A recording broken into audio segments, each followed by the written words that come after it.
This is Dudes Who Bet Sports. Dudes Who Bet Sports, it's your favorite show. Dudes Who Bet Sports, where degenerates go. Dudes Who Bet Sports, time to change your approach with Aaron Holzman and his father, the coach. Let's ride. Well, the Associated Press is full of shit. What is up, everybody? Welcome to the Dudes Who Bet Sports Show, and welcome to the Preakness preview edition of the show. Preakness edition of the show. Yeah, I said that right. What's up, Papa Dude? How's it going? Doing good. Leg 2 coming up. About 48 hours? A little more than 48 hours. That's right. Yeah, it's going to be a lot of fun. We're going to talk a little bit about the race. We're going to talk about the contenders. We're also going to talk a little bit about get your take maybe on what could the Preakness do to kind of make this better than what it is. So we're going to get into a little bit of that. How's it been going? It's been a week since we've been on. How you been? I've been great, haven't you? Good. We wound down from the Derby, had a week pretty much off. We didn't have a Sunday show because of Mother's Day. Yeah. And there hadn't been a whole lot to bet on, really.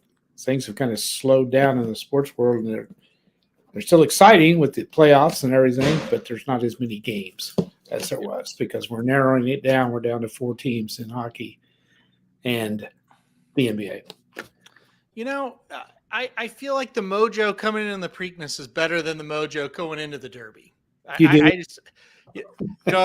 For people who don't know, my wife got back-ended and it broke like the axle yes. on our tire, and so I didn't have a car for like a lot of Friday, Saturday. Now though, I just got a call. The car is fixed. It took 2 weeks, but it's fixed, and I'm like, I think there's some mojo. I think there's some good mojo going on. So yes, and you got a new car too. So yes, you did that, and yeah, it's definitely okay. That was about as bad a day as you could possibly have. Yes, that was the day before the Derby, right? Or was it? Yes. It couldn't have got any worse. It was bad. Yeah, because the other car wouldn't start. My other car wouldn't start. It was just the battery. We got it fixed, but hey, the other car wouldn't start. So we went and got a new car, and we got the Jeep going to be fixed. So I feel like we're coming into this a lot better. We don't have 7 horses scratched out of the race yet. Which would be really bad because we don't have like 100 of them to pick from either. No. Even after the 7 scratched, we still had too many. So hey, the Derby winner is in the race. Yes. I mean, hey. Yes. So that's added a little excitement to it, but it does. Since we've gotten in, I never thought of it before, never studied it before. I don't know if it's always been this way, but the Preakness is kind of the worst one of the 3, shall we say? Mm-hmm. And I don't, it's just there's a lot of they just don't. Somebody in the Kentucky Derby do not go to the Preakness unless they win it. Yep. All right, let's get into the Preakness. Let's just start with the Preakness field. We'll talk about the actual field, talk about the race as well. I'm just gonna go through them kind of one by one, and then we'll make our picks at the end. We'll just kind of bounce back and forth. Let's start with National Treasure. He draws the rail. He's been disappointing, no doubt about it. But Bob Baffert back in Triple Crown races, so that within itself is a little bit of a story. I think you're kind of. I don't want to take it out of your mouth there. I don't know if you're high on him or not, but kind of tell me about what you think of National Treasure. Well, I'm not high on him because he hadn't done anything. But of the new shooters that are in this, I think he's the logical one, maybe that could beat the horse, the Mage, because of the quality of race he's been in. He has been in some very good races and been beaten by some pretty good horses. He was awesome in his maiden. Everybody thought this was the horse for Baffert, and he's just not lived up to those expectations. You guys were talking about it this morning. He's kind of nuts. I'm sure they're trying to figure out what to do with him. He's got all kinds of talent. He could put it together. It's a possibility that he could. I don't know that he's good enough. He hasn't shown that he is, but he's one to kind of look at, I think. He's a little scary. I think he's working out about as well as he's worked in his whole life, basically. I talked to John White a little bit earlier in the week, and I said, hey, because he's got his finger on the pulse of the California horses. I mean, Yes. he lives out there. He's a mile and a 16th from from the front gate there at Santa Anita, as John likes to say. So he knows what's going on with them. And I said, hey, what's the buzz? What are you hearing? He goes, look, he's working well. He's really coming into the race well, especially his last workout was well. But he's not for me because he just hasn't shown that step up. And that's what he's going to have to do here. Baffert back in the Triple Crown scene, I think, is a factor for sure. Yes. This is still a horse that had to change hands, and now he's back with him. So I don't know. He's not for me in this race. I get if he is for you guys listening. Some of you are going to pick him. I get it. I understand it. I see the positives. I think it's too big of a step up for him. It probably is. I was just saying, if you're looking for one of the new shooters, he's one I think you have to consider. Yeah. Oh, yeah. Absolutely. Absolutely. Yeah. And I never thought I'd ever say this, but I'm going to. I think, because I'm not a Baffert fan, but I think for the good of the sport, it's nice to have him in the race, for him to have a horse in the race. I agree. I think the punishment was, he needed to be punished, but I think it's over, and I think it's time to move on. Yeah, he is one of the stars of horse racing. Yep. And I think we need our stars in this, and he adds a little bit of star power to a field that doesn't have a whole lot of star power in it. Yeah. But how about that? It's time for him to be back. He served the punishment. Well, he tried every way not to, but he did serve the punishment, and it's over. And I'm glad it's over, to be completely honest with you. Yeah. The number 2 is Chase the Chaos. Is there any way, shape, or form this horse gets it done? No, beside his name there, it says 50-1. So let's move to the next one. Okay, that sounds good to me. I don't think he's got much of a shot in here. I'm glad he's here to kind of, have a bigger field, but I don't think he's got much of a shot. Big time outsider. All right, number 3 is Mage, obviously Kentucky Derby winner. Is this race for you as simple as it for me? Because for me, it's if he shows up with his best, they're going to be running for second. I agree totally. The only question, I think, we talked about this morning, and I think everybody's talking about it, can he come back in 2 weeks? That's the question. He's lightly raced. He's never came back on this short of notice. Most horses don't, so we just don't know whether he can or not. The fact that he's lightly raced might help. Mm-hmm. He's only had 4 starts there all this year. So that's the question. Can he come back? Will he run his best race? Blah, blah, blah. Does he get a good trip? You'd think he would with only 8 horses. That's the only thing. I think he's an easy winner if he can come back. Yeah, it's all going to be how he comes back. There's no signs that he's not doing well. There never really is signs, though. No. You never really know. Until they teach a horse to talk, I don't think we're going to be able to definitively say there's any signs. Yep. I just think it's one of those things when the gates open, he's either going to want to do it or he's not. I think he doesn't have to be quite as good as he was in the Kentucky Derby, and he could still win in this one, but he's going to have to be sharp. He's going to still have to have a very good effort to beat a few of these. So I think he's going to be tough in here.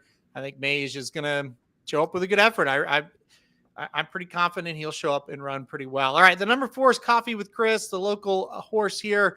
They're excited to be in the race, but does the excitement kind of end when the gates open for him? I think so. I think if there was like 20 in the field, this one would probably be 18th, maybe. You know what I mean? Yeah, it's definitely a, hey, the Preakness came up light. We've got a chance to do something that we probably wanted to do forever. Let's try it. He's got a good track record. He's won some races. He's in a lot of stakes races, but they're minor stakes races. Yeah. Huge step up. There's just no reason to really logically think he's got a chance. If he can get out towards the front, maybe he can hang around and get a piece of it. I think that's what they're going to try to do. Just try to get him out towards the front and see how far he can take him. But I'm not absolutely. Yeah, I'm not sure. I think 4th, 5th, that's probably his max. But we've seen crazier things. All right, number 5, Red Route 1. Of course, the last time he raced, you were there live and in person. You saw him win the Bathhouse Row Stakes. What do you think? Red Route 1 for Asmussen. Well, we're very familiar with him. And as you've said a lot of times, we know exactly what this horse is going to do. This is one that we know. He's going to get way off the pace and then make a big run at the end. And he's impressive making these big runs. There's no doubt. But can he catch a horse like Mage, who may be too far ahead of him? That's the key. When he's won a race or he's gotten close to winning a race, the horses haven't been real good that he had to go catch. So I think he might get a piece, though. In this field, I wouldn't be against putting him second, third, or fourth. I really do. I think you got to include him. I really do. I think Dennis asked, could Red Route 1 get second? I think the answer is definitely yes, he could. Mm-hmm. I'll lay out the path where I think he could get second, and you can kind of take it or leave it. I put him in third, just to be fair, but I think his path is this. He drops back like normal. He just kind of, Mage is going to make the first move, and he's just kind of going to follow him. And I think he's got to hope when Mage, when Mage gets by a horse, the horses like National Treasure and First Mission, they kind of get a little discouraged. They kind of quit a little bit, and then Red Route 1 just kind of passes them late and gets second. I think that's his path to doing it. Of course, the other path is, Maze doesn't show up. Yeah. Or bounces, and then anybody could get second, including Red Route 1. That's true. 3 races back in the Rebel when he finished second, that's exactly what happened. Yeah. He just got caught some tired horses down the stretch. He passed horses who didn't really like the track. He passed horses who kind of got weird trips, and he just kind of did what he always does. And he could do this. He could do it again in here. I think he is the most likely one to jump up and juice up an exacta. I think a lot of people are going to have him in third in the trifecta. But that if you could get him into that second spot, then I think that's where his value comes in. Because if you get him into the third spot, I think a lot of people are going to try to do that. Exactly. So, I wouldn't be shocked. You see it a lot in the Preakness. If a big favorite wins, it's kind of a longer price in second. And again, maybe National Treasure, they send him too quick, and maybe First Mission doesn't fire, gets a little bit discouraged. There's things that could happen to where he'll just kind of pass. You know what Red Route 1's going to do? He's going to drop back. He's going to pass tired horses. Yeah, that's what he does. So if they're all tired, I guess he could win. But I don't think he can win, but no, he can get a piece of it. He's won $634,000 doing this. Yeah. I mean, he's a very valuable horse, and he out of all of them, exactly what he's going to do every race, and we'll just see if he could do it. He's for me underneath for sure, but he's always gonna have a ceiling. And look at the Bathhouse Row. It took a lucky head bob for him to win that one. Absolutely, it was close. This is tougher. So we'll see. All right, number 6 is Perform, another sort of a local horse. Won the Tessio last time out at Laurel. They supplemented him into this. He was not nominated for the Triple Crown, so they really wanted to run in this race after winning the Tessio. What's your thoughts on Perform? I don't give him much of a chance either. He just broke his maiden after, I think, 5 tries? And the 6th try, he finally broke his maiden. That's not a Triple Crown winner horse, I don't think. It doesn't happen very often, I don't think. So the fact that it took him so long to break his maiden, I got to hold that against him. He did come back, though, and win a smaller stakes. I guess he could get a piece of it, maybe, but I don't think he can win.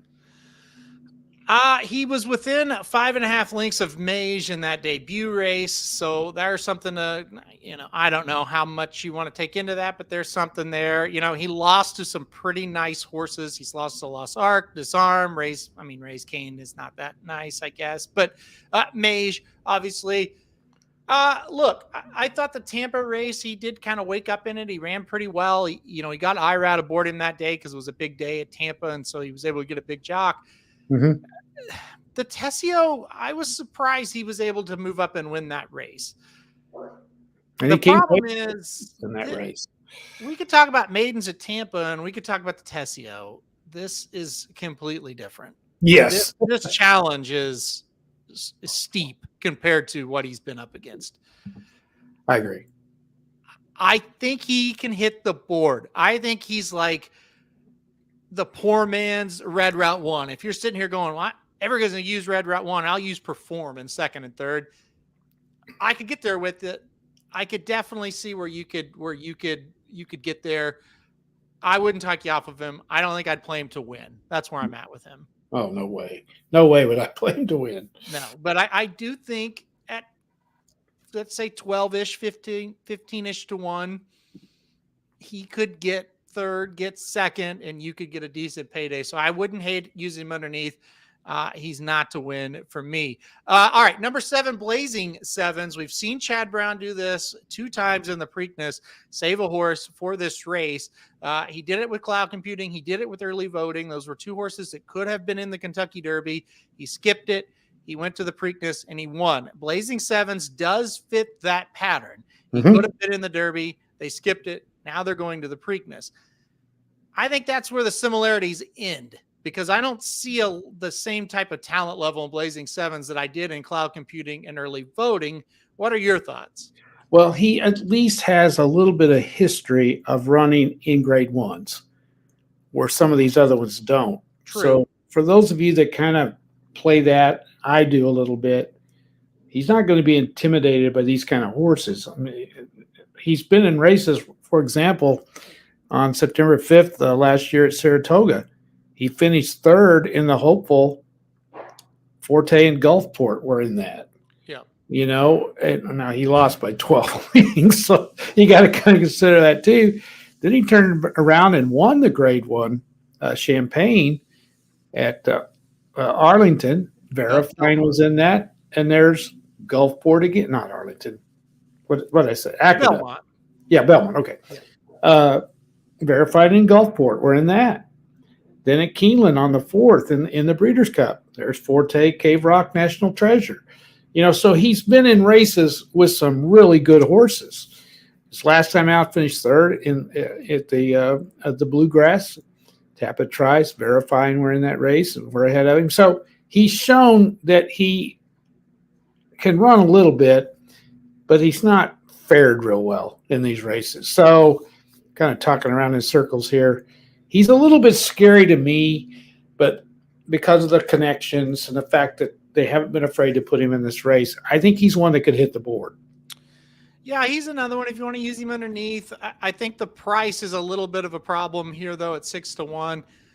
Here's the deal. You looked at early voting last year. I mean, the horse had a good early speed. Obviously, he took him gate to wire. You look at cloud computing, the horse had early speed. Not quite like early voting, but he could get himself in that race. Blazing Sevens just doesn't have that. No, he does not. He's a lot like Perform in Red Route 1, where he's just going to drop back and make one run. And so, and the thing is, Aaron, if you look, his run's not very impressive. He doesn't close like they do. Yeah, I know Somich really believes this is a one-turn sprinter who closes from out of the clouds, and you look, you know, the first 3 races, he won 2 of them doing that. Yeah. One-turn race, closing from the clouds. So yeah, in the one that he lost, Forte beat him, you know, so I think he definitely, I think he deserves to be here. I don't think he plays much of a factor in this race, honestly. If it's me, I would rather go Red Route 1 and Perform underneath and try to get a bigger price than Blazing Sevens. And this horse qualified for the Derby, right? Yes. Yep. Okay. Here's my theory on this. If he was very good, wouldn't he have run in the Derby? No, because it's Chad Brown, and he's won the Preakness 2 times, skipping the Derby and running in this race. Because Chad Brown, like many of the new trainers, spoiler alert, what we're going to talk about next, does not view this as a series of races. They view it as 3 individual races. But they don't care. People used to argue with me about that, and I said, Chad Brown has skipped the Derby now 3 times to try to win the Preakness. I'm not arguing. Yes, some people don't care about the Derby and just try to go for one of these 3 legs that make the most sense for their horse. Okay. Well, that's what this is. That's what this has become. Whether you want to accept it or not, that's what it is. Well, I'm that's not it. I'm accepting it. I guess I just don't get why. I thought it was really important to win the Kentucky Derby. It's not as important to the new age. Let me say this one more Okay, time. I got it. All right. I got you. The new age trainers don't care. Okay. They don't. Okay. They just want to win a big grade 1 race, just Okay. 1 or 2 or whatever. They don't care. They don't care. They just want grade 1s. And that's the new age of racing, whether anybody wants to accept it or not. Okay. So that's why he did it. Totally believe you. That's why he's done it 3 times now. Am I supposed to agree with the new age trainer thinking? Well, you can agree or you cannot, but if you don't accept it, then you're living in denial. No, I'm not. It's not that I don't accept it. It's just I didn't understand that. Okay, because if it was me and I had a horse that qualified for the Kentucky Derby, and I didn't run it, and I saved it for the I'm talking about an old age trainer. Okay. I'm talking about myself. I would run him in the Derby. Yes. Okay, that's what I'm trying to say. Yeah. Unless I thought, you don't have a chance to win the Kentucky Derby, I'm going to get in this field with 8 horses. If I trained Angel of Empire, I would be in the Preakness. Right? And the Kentucky Derby. Say I'm third in the Kentucky Derby. I'm a fast closing third, and 4 jumps after the wire. Everybody. I 1,000% would be in this race. We are together on that. Yes. They are not going to do this. It's only going to get worse. We'll get to this in a second. Number 8, first mission for that trainer who has skipped Angel of Empire and a hit show for that matter out of this race. But he does have first mission. So the 8 horse first mission for Brad Cox. Look, I think he's the second most likely winner. What do you think about him? I think you're probably right. He just hasn't done it. You know what I'm going to say. He just hadn't done enough for me. Yeah. So I think if Mage runs his race, he's going to beat him. Yeah. But 2 straight wins. But he's only ran 3 times. Very impressive when he broke his maiden. I would have liked to have seen him break his maiden the first time. He did not. But he did the second, and then he went to Keeneland and won the Lexington, which is it's a grade 3, won by a length and a half. You can argue that he beat anybody. I don't think so. So I'm not real impressed with him, but he's probably the logical second. I went into this thinking I was going to pick first mission to win. Cashed on him nice in the Lexington. Thought he was solid in the Lexington for sure. Thought he was really, really good. I think he can improve. But you go back and you look at his race in the Lexington, it's not as good as Mage's Florida Derby. It's not as good as Mage's Kentucky Derby. So you're betting first mission for 2 reasons. One, you think he is going to improve once again off the Lexington to the Preakness, which is very possible. I'm not saying it's not. So you got to think that either, hey, he's going to do that, or B, Mage is just going to not run quite as well. And if he doesn't, first mission is the one that can pick it up. I like that he's got early speed. I like that he's drawn to the outside. I think he turns for home and he takes over the lead. I think Mage gets him late. That's just how I see this race unfolding. His Lexington was good. It's not good enough to win this one. Hopefully the distance will help him. I mean, I think that's kind of the bottom line on it. A lot of people think National Treasure is the speed demon that's going to get to the lead. I really think First Mission will track him. I think he'll be right off of him. Oh, I do too. So we'll see. Look at his 2 winning races. He's been right there. Yeah. I mean, you look at the Lexington. He was second behind Arabian Lion. Well, Arabian Lion's faster than anybody in this race. You look at the maiden that he won. He was second, then he took over. Even the 6 furlong sprint, he was third, only 2 behind at the I think he may even be on the lead. Yeah. I wouldn't be shocked. I think the 4 Coffee with Chris is probably going to fly out there. I forgot about him. Yeah, I forgot about him. But he's the definition of, he's most likely, I should say, the definition of cheap speed. So yeah, if you don't know what you're doing and you're at the track and you look over at the backstretch and he's 4 lengths ahead, you say, God, he's going to win easy. That's what he's going to be. Yes, exactly. If Mage bounces, though, who is running down First Mission? Nobody. I think First Mission. I think you're right. Yeah.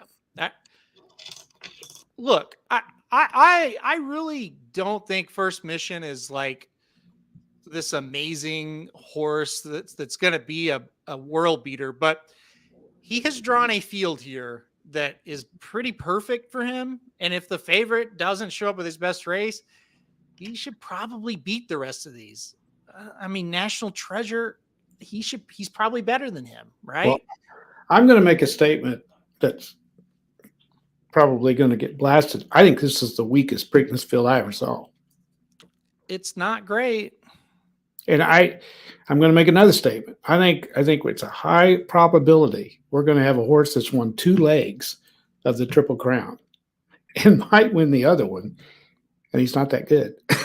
I'm just going to say that too. It might. I mean, it might be. It might be. And so Jared says Brad Cox has never won a Preakness. Well, when you don't run your horses out of the Derby to the Preakness, that's problem number 1. Right? That's a huge problem because most years your best horses are in the Kentucky Derby, and he won't run them back. I didn't know that Brad Cox ran in the race. And so I'm not even going to acknowledge that. So he does have a situation this year, though, where it's a late developer, and he's got a shot finally with it. But look, if this horse had developed a month earlier, he would have been in the Derby for sure, and then that would have been it. That's true. That's true. That's what it was. And I mean, give me a break. Warrior's Charge, Preakness horse, was not good enough to win. This horse is. And also, Warrior's Charge ran in a very tough version, I think, of the Preakness. Yeah. Warrior's Charge, honestly, if he was in this race, could he not get second? I just don't think this field's worth a shit. No. I don't. No. I think it's weak. So I don't know. I don't know what to say other than that. All right. You're going Mage on top, I'm guessing, correct? Yes, definitely. All right. Me too. If he runs his race, I think he wins. And I don't know that it's close. I was analyzing it like this. If you think it's a 50-50 shot that Mage is going to show up with his best race, he's probably the play because I think he's going to be even money, which means he's got a 50% chance to win. You don't think he'll go below even? I think he'll be even. Maybe he's 4 to 5, but I mean, I think he's right around even. And if you think it's a 50-50 chance he's going to show up with his best race, well, his best race is going to win. So I think you play him. Yeah. That was kind of my logic on it because I tried to go other ways. It's like, well, look, it's going to be even money. I think it's a 50-50 shot. He shows up with his best race. His best race wins. It just makes sense. So, yeah. And if he doesn't show up with his best, you got to cover yourself with First Mission. And, if you're a believer in National Treasure, that's just how I look at it. It's a simple race to me. Yeah. Dennis says his second best race wins it too. I agree. I think if he runs his Florida Derby effort, yeah, First Mission or National Treasure or whoever you're projecting to really improve in this race can beat him. Can? But I think they can, but I think it's... No, I disagree. I still think he wins, but I think it's close. Do you? Yeah. Okay, let's think back to that race and the kick that Forte had to have to beat him. Do they have that? I don't think so. No, that's what I'm saying. His second best race wins. I still think his second best race wins, but I said it's going to be closer. Close. Okay. Yeah. I don't think it will. Mage got the perfect trip in the Derby. He was 16th and was wide the whole turn in the whole stretch. Yeah. I think he got... Did he get a pace setup that helped him? Yes, but I don't think he got a perfect trip. That's for sure. Yeah, so that is for sure. I just feel like, okay, we're not giving Forte enough credit for what he did in the Florida Derby. I think those 2 horses are going to see that horse as ahead and running like that and going to say, hell, I can't catch him. I ain't going to try to. It takes guts to go get that horse. I think you're right. I think Forte showed a lot of heart, and I think Mage kind of, now that we have a full kind of aspect of what he is and how he ran in the Derby, I think Mage got by Cyclone Mischief in the Florida Derby and kind of idled a little bit. Yeah. So I don't know. But yeah, you got to give Forte credit. I mean, he went and got him, and you don't see that very often, like you said. Yeah. All right. How do we fix the Preakness, Papa Dude? You tell me. You're the expert. You tell me. I don't know. There's a simple solution, I think, and they're not going to do it. Add an extra week. Make it 3 instead of 2. Yeah, I don't think I that's don't going to see help. that would screw anything up. I don't think adding an extra week's going to do anything. You don't think so? If Do you if, still if think that you're works on them? if you're going to go down the road of changing the schedule,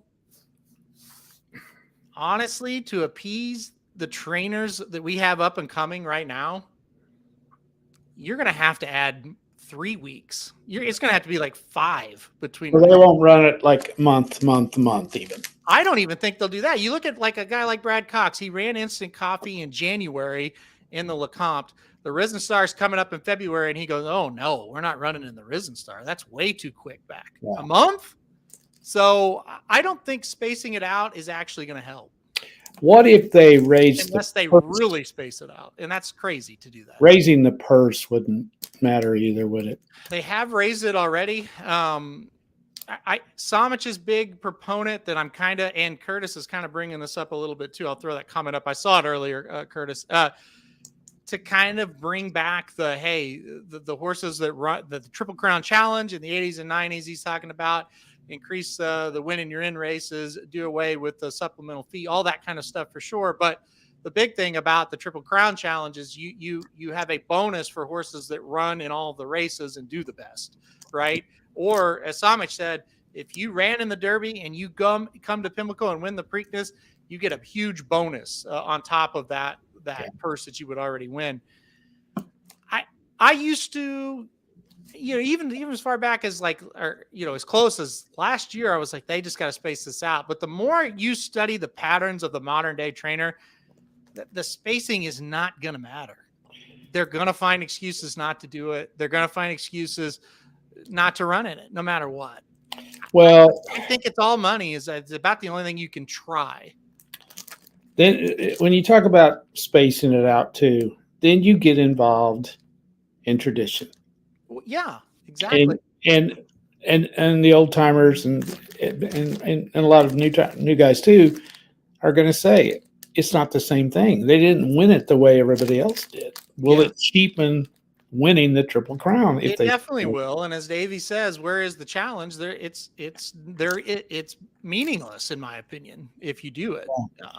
I guess it's just become not that important to win the Triple Crown. Bingo. I think for a lot of guys, that is an accurate statement. Not for everybody, and definitely not for fans. The fans still care about it. I still care about it. But you can't tell me that these modern guys really care about it.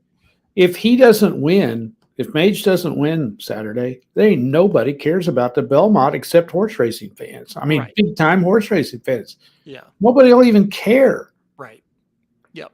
No, if he wins, we'll be that week. Belmont will be everywhere talking. It will. Show there is talking about it. And if he loses, nobody will know the Belmont's going to happen. That's for sure. But so the fans are still huge into it. It's still a huge marketing ploy. There's all kinds of things. It's great, but they've got to find a way to get these guys in the races because you said it. Okay, you win the Derby. That's never easy. Give a ton of credit. You won the Derby and with a fantastic effort.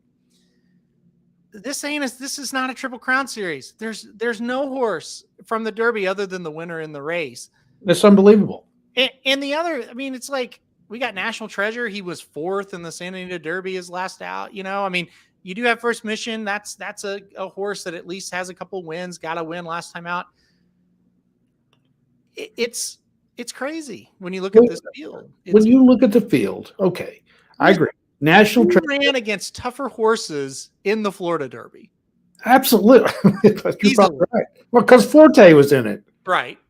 But you look at National Treasure, First Mission. Okay, you can make an argument for and Blazing Sevens qualified for the Kentucky Derby. So okay, him. Chase the Chaos in a Triple Crown race, and I'll probably go win now, just like Rich Strike. But Coffee with Chris has some nice wins at small track. These are not Triple Crown horses. They're just not. Yep. And I don't know. It's not a very sexy field, that's for sure. But the fact that the Derby winner is in it makes it watchable. It helps a lot. And William, you're probably right. It's probably too strong to say that horsemen don't care. Let me ask you this. I don't think it's the importance has been is I don't think it's as important to people as it used to be. Let me ask you this. Any horseman would want to win a Triple Crown, but some of these newer guys that have the majority of the horses, I don't think they really that's in their mind. Well, let me ask you this. Mm-hmm. What has happened to the ultimate boss of the horse, the owner? Has the trainer got too much power now? I mean, if I had a horse that was Triple Crown worthy, I'd tell that trainer, put him in there. Well, but you and I having a horse is different from the majority of people that have the big horses. They're gonna. I want to stress majority of people because this is not all people, but a lot of the guys or gals or groups that have these horses, they're racing to breed. They're not really racing to race. But don't you have to win a quality race to get that big time money? You have to in win the breeding shed. You don't have to win the Preakness. You just have to win a big race somewhere. But this, multiple races sure help, but I would think this would qualify as a big race. It would be one, but again, you've got too many of them all around, and that you don't have to run on 2 weeks rest to run in, and that's okay. That's where the problem another one. Yep. Do we not have enough guys getting great horses? Are there just a few that are getting these great horses? And maybe that's an issue, but I don't know what to do about that. But I don't know what you do, but that is the biggest issue, in my opinion, is that the game, who's in the game has really shrunk, and the big boys have the big horses, and then they all give them to just a handful-ish of trainers, and they're kind of just running the game, right? And no matter what we want them to do, or as bettors or fans or whatever, they're kind of just going to do what they want to do. And they've kind of got it all planned out and set up. And that's where it is. You can't really knock a guy for doing that, can you? It's not the old mentality of we got to be sportsmen. It's just we have this plan to get this horse to the breeding shed. This is the path we're going to take to do it. That's what it is. Yeah. I haven't gone back. We didn't get into it. And Dwayne, of course, you weren't even born when he was really going. And well, you might have been. I just wonder, back in those days, was he the only one? No, I mean, did he have a lot of big time competitors winning big races? No, I mean, I think Dwayne is the least of the problem. No, I'm not talking about as a problem. I'm just wondering if there weren't as many. Like you got Cox, you got Brown, you got Bafford, you got Mott, you got who else is who am I leaving out? Pletcher. You know, you got a lot of them. And I'm wondering maybe if you just had, there wasn't as many. I don't know. I'm going to tell you what minimized the crown. Because it's not the Breeders' Cup. I respectfully, I disagree, William. Winning it happening, I think that's what minimized it. The fact that they won a couple times. Yeah, when I look back at Big Brown, that was nuts when people thought Big Brown was going to do it. California Chrome, people were going crazy. American Pharaoh was unbelievable. It's all we talked about. Even when Justify won, people were so excited. I think now that it's been done and it hasn't, that 37-year cloud isn't hanging around, I think it's lessened it. And I think people, and winning it twice for sure, Dennis. I think people now all of a sudden go, well, that's been done. And I think for that mystique to build back, we're going to have to wait a while. And I was on with Patrick, our buddy Patrick, once on his show, and he was saying, I think people are used to it now. People are expecting it now. I said, yeah, and then wait when we go 37 years without, and people will be saying it'll never happen again. Yeah. I see that's a good point. Yeah. I think maybe what William might have been meaning too with the Breeders' Cup, the fact that the purses are so high in the Breeders' Cup now, might be something that they're focusing more on than they used to. That could be. That's part of it. Yeah, you're playing more of the long game for the whole season. You know, I shouldn't have. It's not a bad comment. I just don't necessarily agree that that's what spoiled it on its own. How about that? Well, I'll be honest with you, and this is for 90% of the horse racing fans. Until we got into it, I didn't even know they had a Breeders' Cup. I didn't even know what it was. Yeah, right. but I sure do now, and a lot of people do now because I think they play it up more now than they used to, and those purses are so high. Yeah. And No, I mean, there's a lot of races scattered throughout the year. The purses are maybe that's hurt a little bit too. We have some races where the purses are very high. They focus on getting into them sometimes too. Of course, those are for the older horses mostly, but well, I think look, the Haskell is a grade 1 race, right? The Haskell means just as much as the Preakness if you're not going for the Triple Crown. that's true. Okay. You got the Travers, obviously. I mean, you got the Pennsylvania Derby. Same kind of thing. Yeah. The Pennsylvania Derby, as far as breeding goes and all that, it means just as much as the Preakness. And I think instead of people going, all right, we got to get these 3 races. They're so important. They're going, oh, hold on. We could go win the Haskell. We don't have to push our horse to do anything. We'll go win the Haskell. We could go to the Travers. Yeah. There's a lot you can win. That's right. Yeah. And you know what? I don't think there's anything you can do about it. I just don't. No. And like I say, they do train them different than they used to. I would like to do a study to the price you get for breeding a horse now compared to 30 years ago. I bet it's so much more money that you can make in the breeding shed than you used to. Yeah.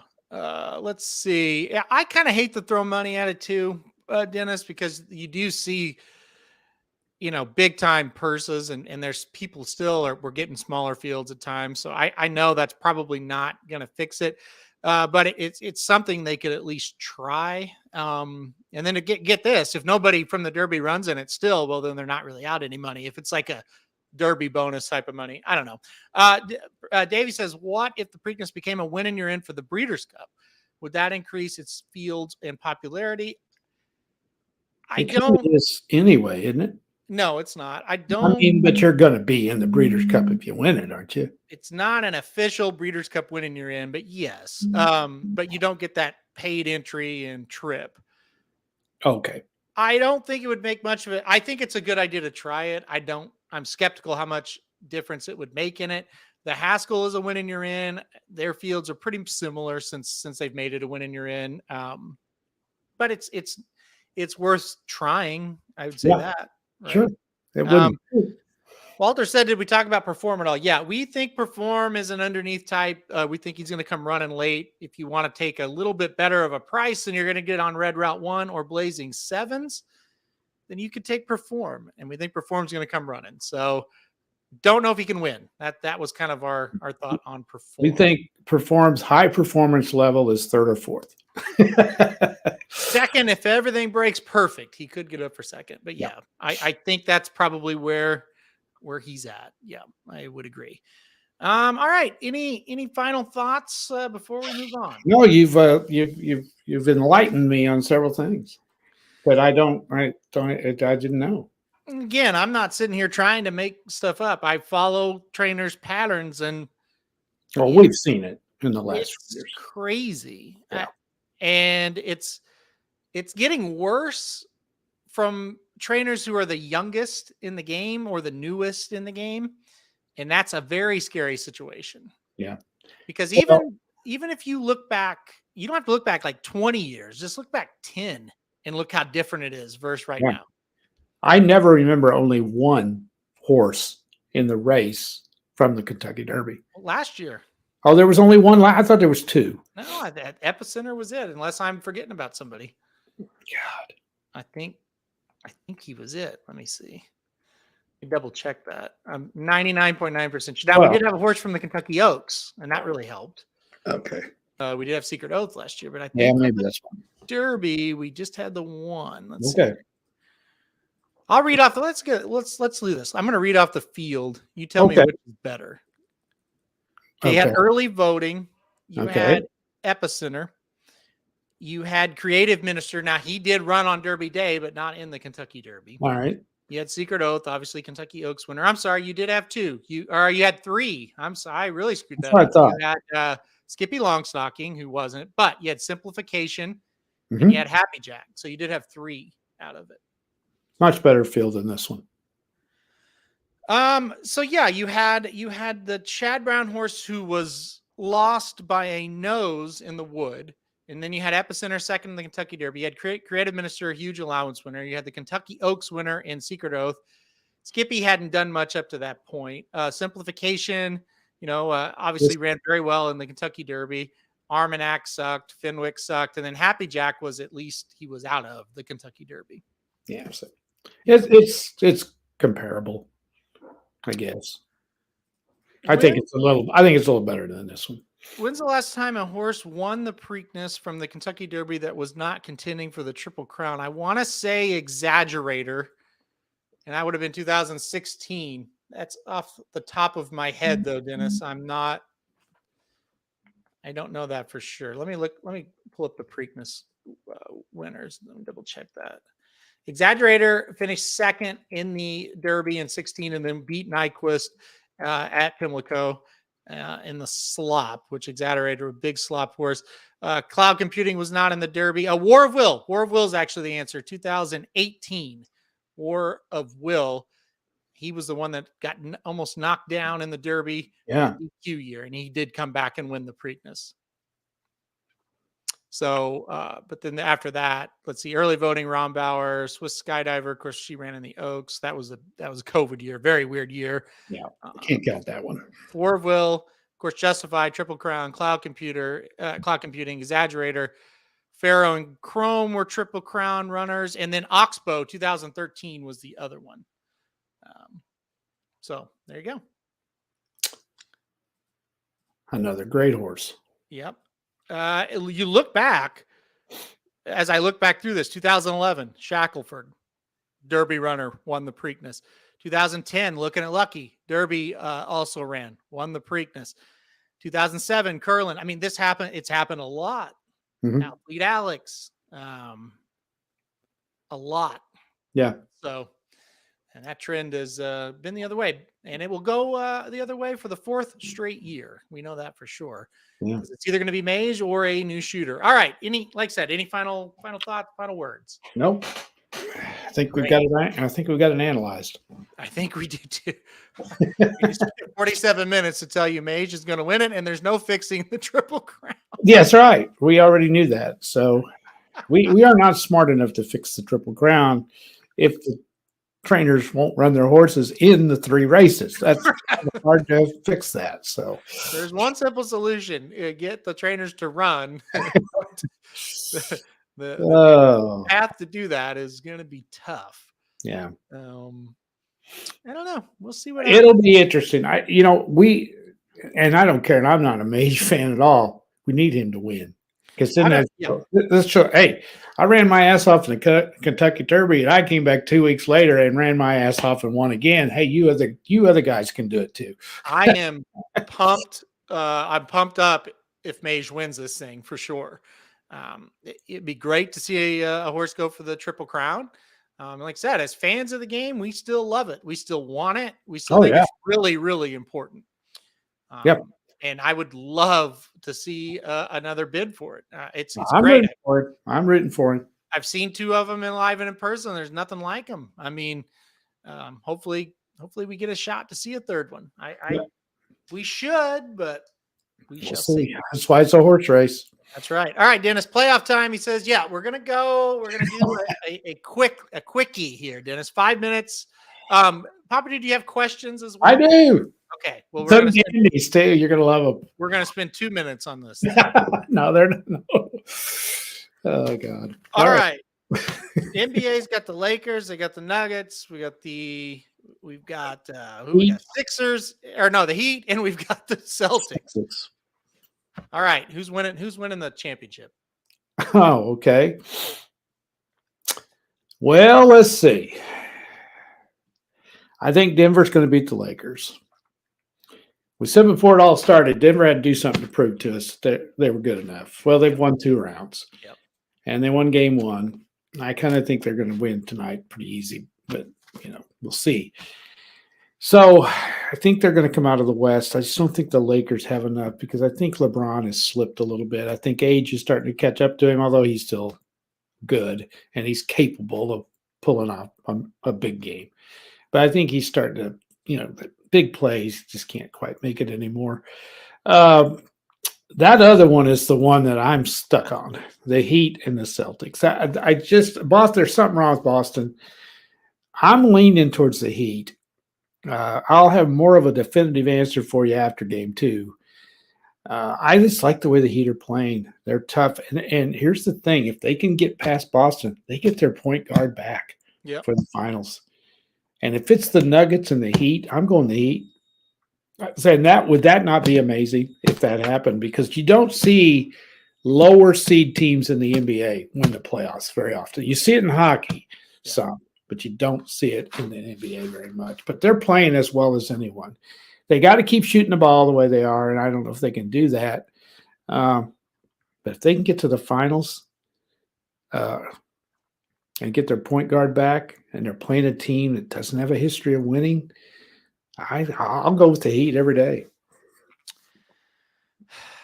I just can't take the Celtics. I just can't. I'm going Heat. I'm going Nuggets. Okay. And then I'm going to go Nuggets. I think the chicken nuggets. Well, they're best, but I think the chicken nuggets get it done. I'll say right now, I wouldn't bet a nickel on any of them. I just wouldn't. I'm just not that. I don't know. I'm not interested in this year. I'm a little bit interested in the Heat, simply because they're coming from nowhere. Yeah, I get it. That's fair. The Nuggets, I just can't get into them. I think they're really good. I just don't like watching them and never have. I don't like Boston. I hate Boston. Always have. The Lakers I like. I just don't think they're that good.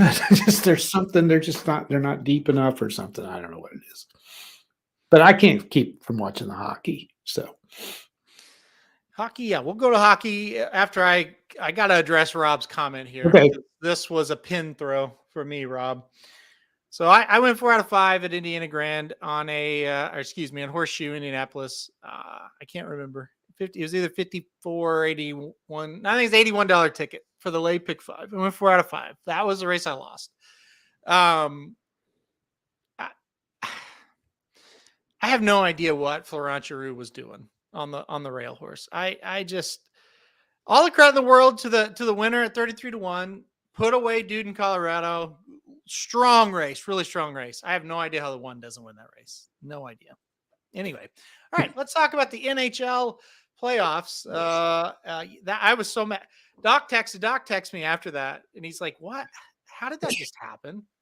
I was like, "Well, the 11 ran huge, and Giroux fucked up." All right, let's go on now to the NHL. Let's talk about the playoffs here. Florida going to go up tonight against Carolina, and then tomorrow night, Vegas and Dallas. All right, who's winning the NHL? Who's winning the Stanley Cup? Whoa, I got to pick Stanley Cup. Okay.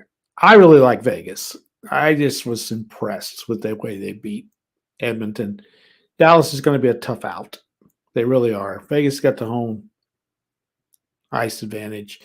I like them in the West. I feel pretty good about that one, although Dallas will be tough to beat. The other one, I'm pretty high on Carolina. I have been. I love the way they play. They're the same every night. They don't go play a 7-6 game one night and 1-0 the next. It's pretty much even Steven every night. They may go off and score some goals one night, but the other team doesn't. So I love the way they play. I love the consistency. But Florida is playing lights out. The whole thing depends, does their goaltending hold up? And there's no reason to think it's not. They remind me so much of the Blues in 2019 when everything clicked the last 6 weeks of the season. So I'm going Florida. And Florida and Vegas will be a tremendous series. Might as well stick with the Panthers because that's who I want to root for. Florida's winning it. I really think they're going to. You called that a long time ago. So yep, I really think they're going to. I love their team. They were very lucky to get in, but they got in, and now here they are. And I think they're the team to beat. And I know. Go ahead. The one caveat, those two, Dallas and Golden Knights, I haven't gotten right a lot in the playoffs. And, I just have a tough time predicting those two teams. Carolina and Florida have been the exact opposite. I've had a good feel for when they're going to play well, when they're going to win. On the other side, I just haven't had much of a feel. Well, I got Vegas right against Edmonton. Yeah, you did. Almost every time. Edmonton just didn't have enough on the back end. And their role players didn't help their studs, So that I did. Okay, now I didn't do very well with Vegas in the series before that. But so anyway, and then Dallas, I just liked them better than Seattle, so I picked them, I think, almost every game. So the one Seattle won, I didn't get right. Carolina, I've done real well with. And Florida, once I got past the Boston thing. Yeah. And I was going to say, I know people in Boston are sick about what happened, having a great year and then get eliminated in the first round. But with each win Toronto or Florida gets, the pain should be easing just a little bit because you lost to a team that's playing extremely well. Yeah. I know that doesn't help much, but anyway. You got really unlucky. You caught a team that had better players than their record. Yes. And you still should have beat them. You had them up 3-1 in 2 of the last 3 games at home, and you had opportunities, and you couldn't beat them, and you should have beat them. But I thought they lost that series when I think it was Game 6. They scored that game, that shorthanded goal to take a 1-goal lead in the third period. It was like 6 minutes left, 7 minutes left. It was towards the end of the period, and they got outscored 3-0 that last bit. That's where they lost that. I text you when they scored that goal. I said, surely that's it. Yeah. And then in like 10 seconds, it was tied again. I was like, well, guess what? It wasn't it. No. That's where Florida won the series and got the momentum to move on. And they just destroyed Toronto. Yeah. Even though I thought Toronto played pretty well. They still beat them. So This is a key game tonight. This is one to watch. We'll find out a lot tonight. These are 2 really good teams. I agree. Big game tonight. All right. Questions, and we're out of here. What do you got for us? Okay. This is an interesting question that came up. I think we've all been in a situation like this. We got invited to I don't want to say it was a swanky dinner, but it kind of was. Okay. I know that's hard to believe. Where was it at? Let's talk about that first. Because it was to you might not be the same as other people. Well, it's a kind of it's swanky casual. Okay. Have you ever heard of the Ozark Mill? Yes. Okay, that's where it was. Okay. And it was my daughter-in-law on Sandy's side works for Kansas City Life Insurance Company, and her branch office won an award. So the parent company came down to give them the award, and she invited us to come to the dinner. Okay. Along with her parents, her best friends. So it was these rich guys and the misfits. Okay. So there's like 12 of us at the misfits. Okay. So the question is this. Okay.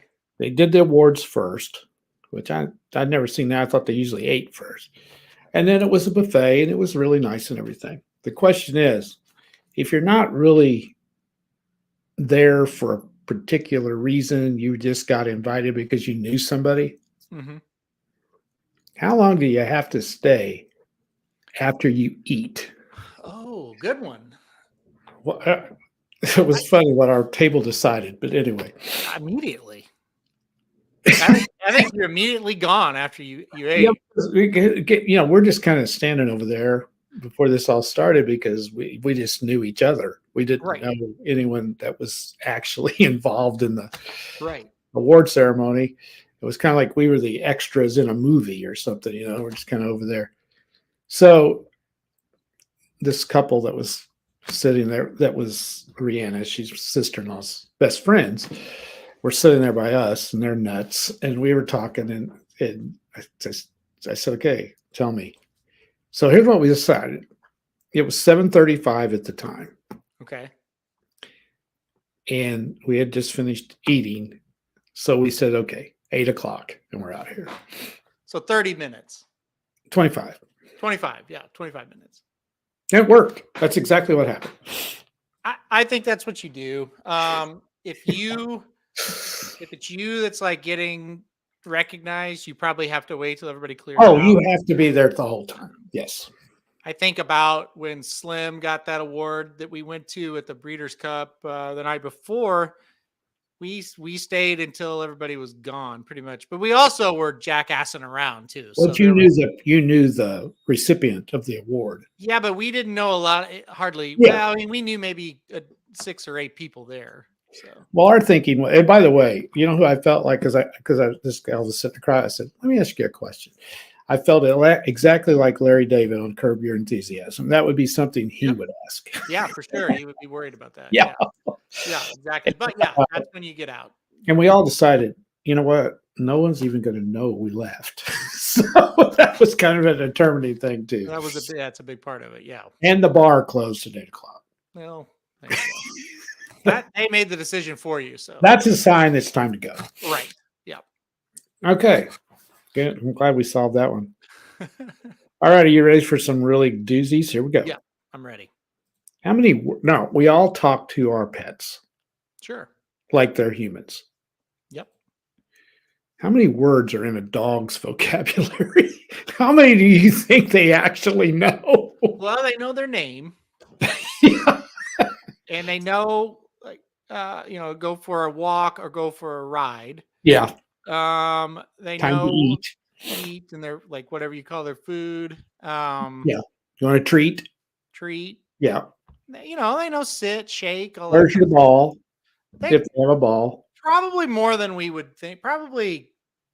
Do they know 50? Maybe. Yep. I had knew what take a bath was. Yeah. Well, that's true. You think of some of the bad things that, they know that. Yeah. Yeah. Yeah. Try not to teach them. I always tried not to teach them. Don't go to the vet. Yeah. We're going to the vet. Dennis says don't say that word because his dog's sitting right there. Can you feed the dog? Yeah. Here, let me take this down. See her there, guys? She's waiting. She's ready to go. Yeah, you are, aren't you? And you got to wait. You got at least an hour. All right. I thought that was a great question. Because we all talk to them like they understand everything. Now, I think a cat knows every word you say. Maybe. Last night, the cat was laying on Heather's lap, and Philly wanted outside, and Heather looked at that cat and said, "All right, Darby, let's go let Philly out." And the cat jumped up and went to the door and waited for Heather to get there. So I definitely think they know every word. So anyway, go ahead. Yeah. Okay, ready? This is really a good one. Mm-hmm. How many pairs of pants do you own? Well, as in jeans, accounts. Jeans and dress pants? Yeah. 4.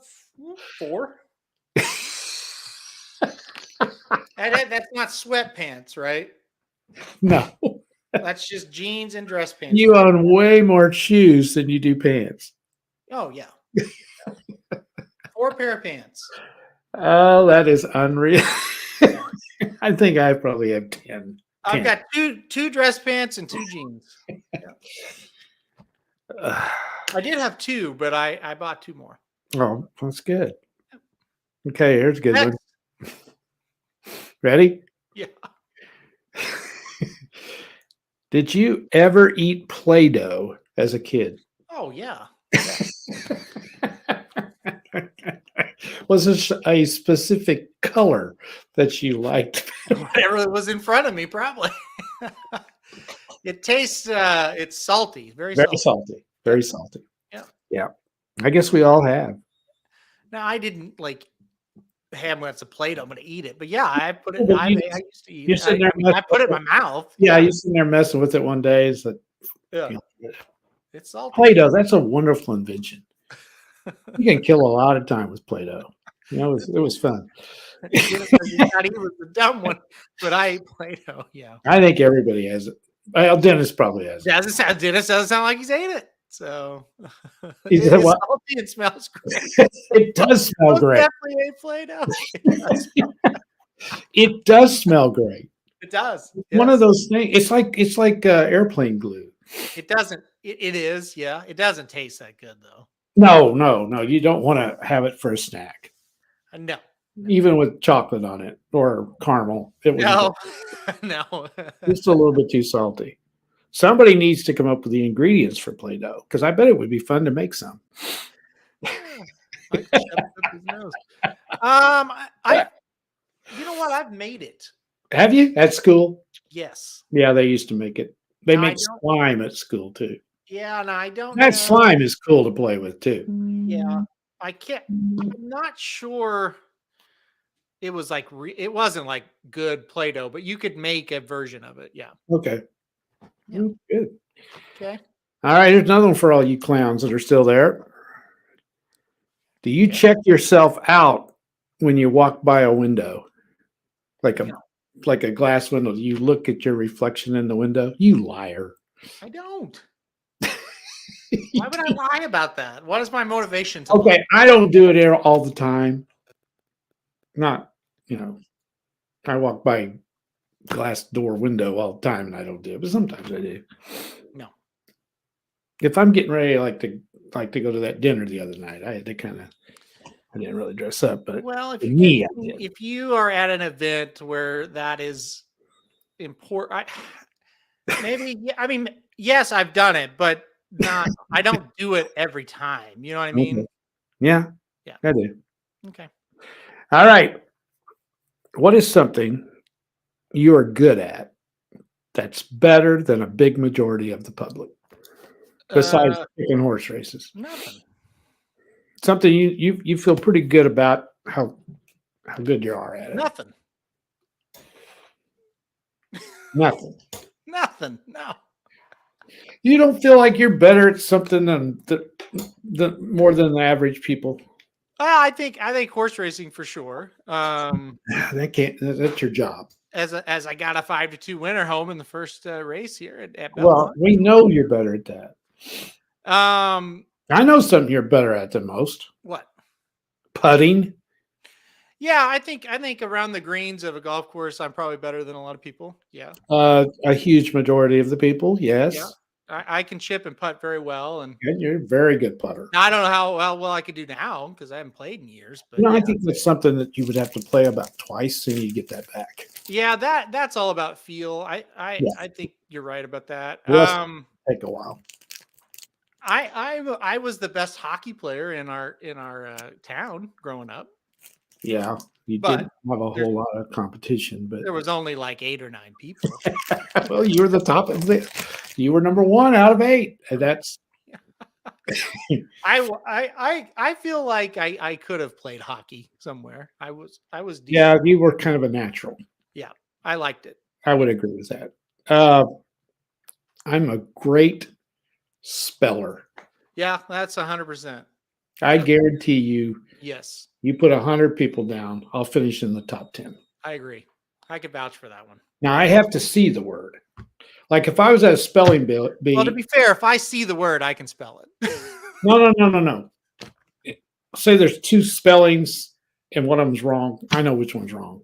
Oh, I got you. Like you're not going to say out loud how to spell it. I would not be as good Right. at a spelling bee because unless I could write it down and see it. Yeah. Like a hard word, I got to write it and see it. I can't just do it without seeing it written down. Yeah. But other than that, I'll get it right almost all the time. And I don't know where I learned how to spell. I don't know, but I did. Because most people can't spell very well. Yeah. Some of the best students I've ever had can't spell. I'm not a great speller at all. Now I'm a lot better because writing articles for 10 plus years makes you better at it. And just being aware. But before this website, I was horrible. And I was still pretty bad until we hired Magic, honestly. Okay. He kind of educated me on a lot about writing, not just spelling. So I credit a lot of mine was I did a lot of crossword puzzles when I was growing up. And I read a lot. I read a lot, so I saw a lot of words. Yeah. All right, the last one. Okay.